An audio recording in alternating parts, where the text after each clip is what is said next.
Today we're taking a look at Grand Operations gameplay from Battlefield 5, and this video is sponsored by EA. So what is Grand Operations then? Well, it's a 64-player game mode that sees both teams fight through several days to achieve a final goal. This map is called Narvik, and as an attacker you'll be power dropping into the level at night time on day 1 as part of an airborne division. You can choose when to jump out of the plane too. Leave it too late and you could end up getting killed by anti-air fire from the defenders who will attempt to stop you at all costs.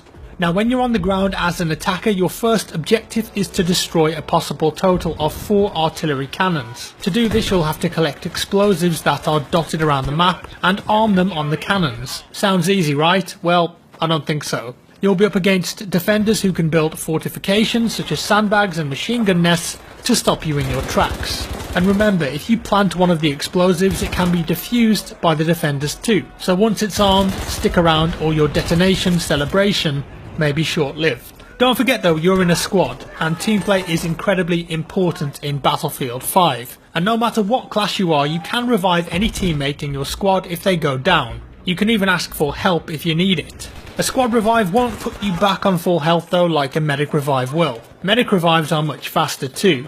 Let's take a look.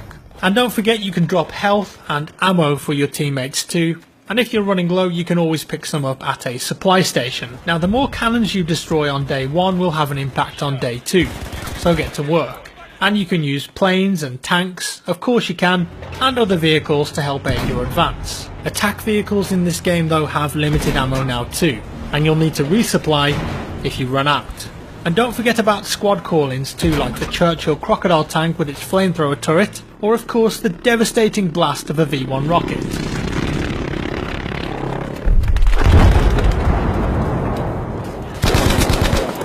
Day 1 of Grand Operations will eventually end and day 2 will begin. This time it's in the daylight and you've advanced further into the town. Notice that the game mode has changed too. It's now breakthrough with sequential flag captures which can be attacked or defended. Once again, as an attacker, do your best to stick with your squad and push onto the flags together. The enemy will attempt to push you back with their own heavy tanks, but you'll have equipment like rocket launchers and explosives to take them out.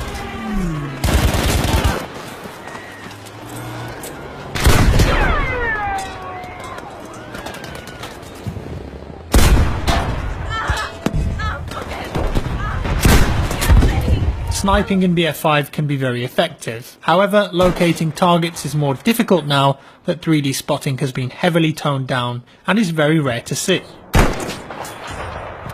There you are.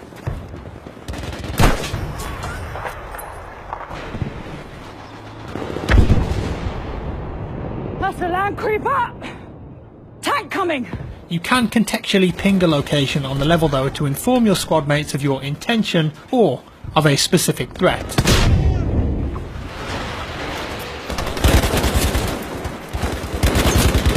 And what about those new movement mechanics that we heard about? Let's take a quick look. You can now dive in multiple directions, even onto your back, stay there and shoot from that position too. Very cool. How about throwing back grenades? Yep, it's possible now. And also shooting them in the air. Pull.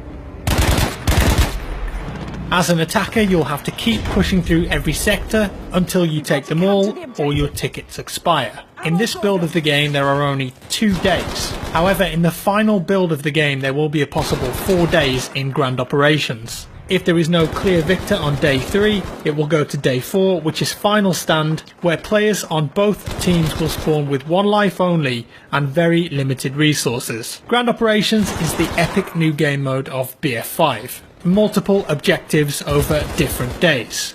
I can definitely see this one being a fan favourite.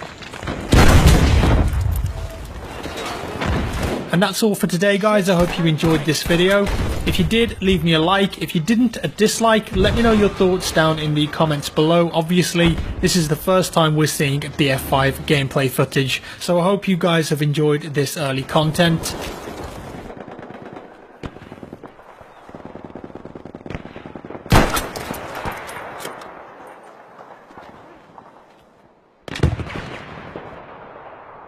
Subscribe if you want to see more and I'll see you in the next one.